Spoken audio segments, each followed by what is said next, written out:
at the South African president. We're looking at Cyril Ramaphosa, and the question that is being asked is: Should Cyril Ramaphosa be blamed for everything going wrong in South Africa? We joined on the line this morning by Director of Programs at the Auwal Socio-Economic Research Institute, ASRI. We're joined by Ebrahim Fakir. Ibrahim, Assalamu alaikum wa rahmatullahi wa barakatuh, and welcome. Wa salam wa rahmatullahi wa barakatuh, and shukran for having me.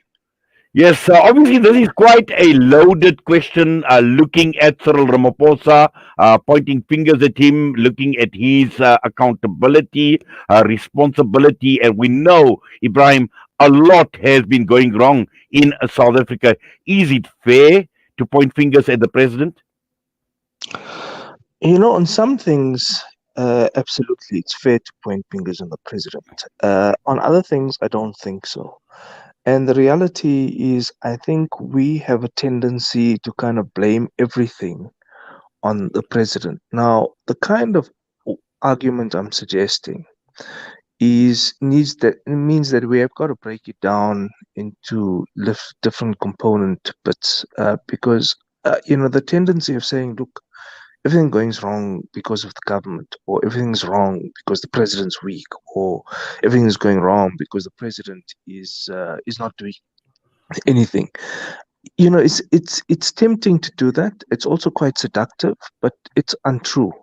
And I think it's untrue for several reasons. The first is, look, first, no person, no messianic figure, which is what typically we kind of look to, is going to be able to solve the problems that we have, because the problems are so multifaceted and they are at so many levels that we are unlikely to actually hit the correct diagnosis if we simply throw our hands in the air and say it's all the president's fault, it's all Ramaphosa's fault. And there are a good many things which are in fact his fault. There's no doubt. So maybe let me get away with what is his fault. And as I said, I'm going to break it down at different levels. The first, what is his fault is his inability to act inside the ANC. So where as president of the ANC he has power and authority, he certainly has not acted in the way in which he has maintained discipline inside the party. Firstly. Secondly, there's been a complete inconsistency in the way in which the internal rules of the ANC have been applied. So, for instance, people who should not be anywhere near any elected position in the party have been there. For example, with regard to their step aside rule and so on. Third is that this idea of unity in the party was a sham idea. It's something he should never have gone for. And he should have stood his ground. Now, I mean, one understands that he's got to show a face of unity. He's got to be as inclusive as he possibly can inside the party. But repeatedly, people in the party have shown what their true colors, have stabbed him in the back, have been completely irresponsible in the way in which they behave, and he's never really enforced any degree of discipline on them in the party, right? So that's his first set of problems that he is in fact guilty of. The second is at the level of the state and the power he enjoys as president of the republic, not necessarily of the party. And here there's so many people in his cabinet, which flowing from the problems in the political party, in the ANC, who behaved sometimes even in recalcitrant ways. And though he had the power to act against them, he didn't do so. And he should have. And often he's done this because he's put the interests of party unity, of maintaining some semblance of unity in the ANC above everything else. So he's effectively chosen the ANC above South Africa, and the time has come for him to stop doing that. The third thing he's guilty of is that where he has power, irrespective of what happens in the party, of getting rid of cabinet ministers, he hasn't done so. So, irrespective of just purely on the basis of their performance in public office, in cabinet, he has not done so. Of course, the things that now people want to blame him for in that regard is, oh, look, none of the prosecutions have happened, especially coming out of the Zondo Commission. It's far too slow. And there, I think things are misplaced because those are not his fault. See, we can't expect a president to overstep his authority. We can't expect a president to overstep the powers that he have, because when he does so, you are actually entering very dangerous terrain. You're actually, in fact, breaking the law. He's in fact breaking the law. He's abusing his office. And the former president is precisely someone who did exactly that. And so we don't want that. And that's why I think it's frustrating for people to just say, look, it's all the president. There are certain things which are his fault. And I pointed out what those are. But other things are not his fault. So first is the question of the prosecutions. Those are not his fault. He can't do anything about it because he's not the head of the prosecuting authority. He's not an investigator. He's not a prosecutor. Uh, so he can't be expected to act on those things. Second, the problems derived from his history, historical problems. The historical problems are the problems of unemployment, of the deep inequality which structurally embedded in the South African economy. Those take time to unravel. Of course, that there hasn't been economic growth, I think, is partly his fault because he's been bound by policy of the ANC, and that policy has often been contradictory. He's been inappropriate, and have served particular rent-seeking purposes, which is allowed to run rampant, and hasn't forced the party to be as accountable as it should be in Parliament. So for those things, yes, he's guilty of. But things like not ensuring quick enough prosecutions, the slow pace of growth in the economy, the stubbornly high unemployment and inequality levels. Yes, his party is responsible for that because of the nature of the policy that they chose, but he can't be. Remember, he also enjoys a higher degree of trust than his party does. So the point I'm making is that there's a good many things he as a person is responsible and culpable for. There's a good many things which he is not, in fact, culpable for.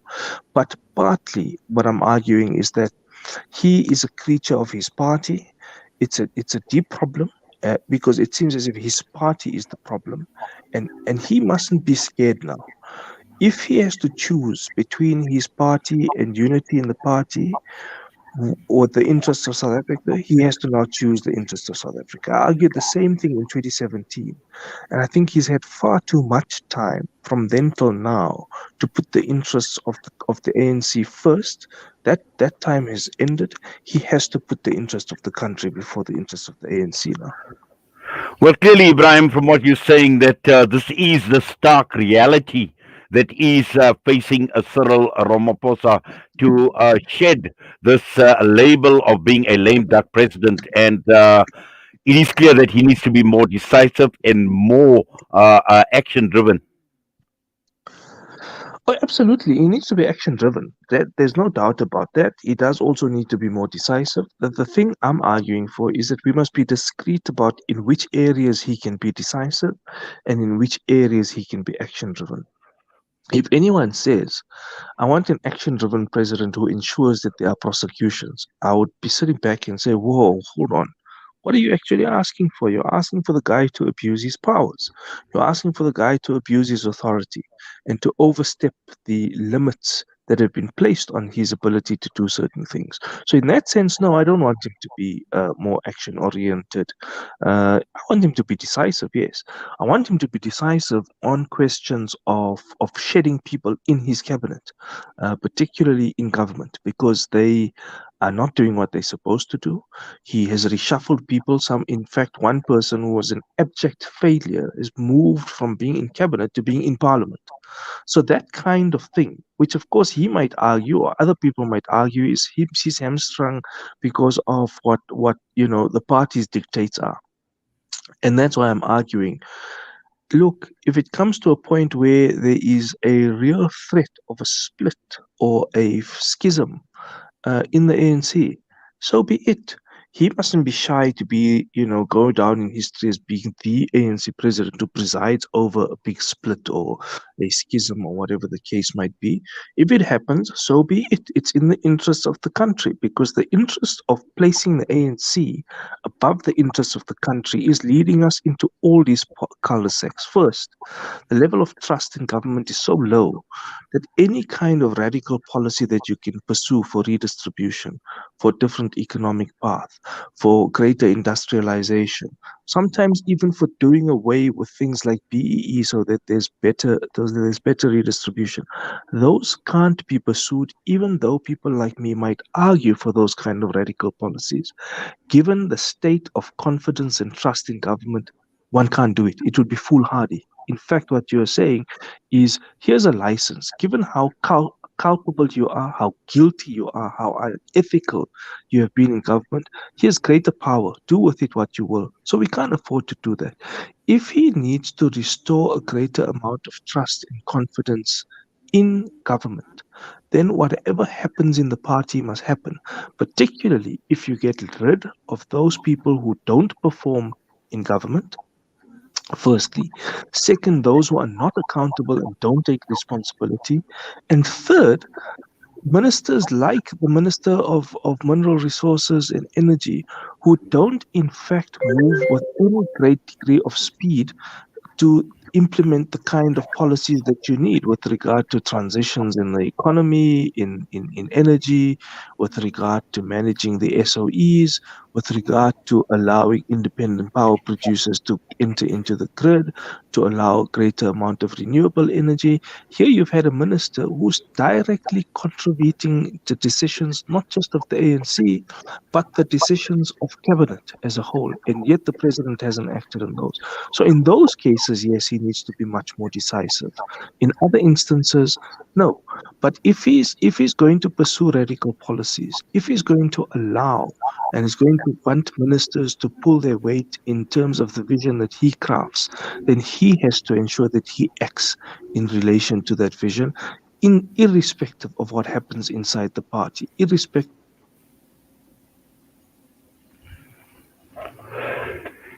Yes, I think we seem to have lost Ebrahim Fakir, but we have got the gist of the message that he is trying to convey, and we're going to go for a break. Next up, short play of Dust Till Dawn by Ramazan. We'll be joined by Sandile Swana as we continue with the big picture, asking the question, should Cyril Ramaphosa be blamed for everything going wrong in South Africa?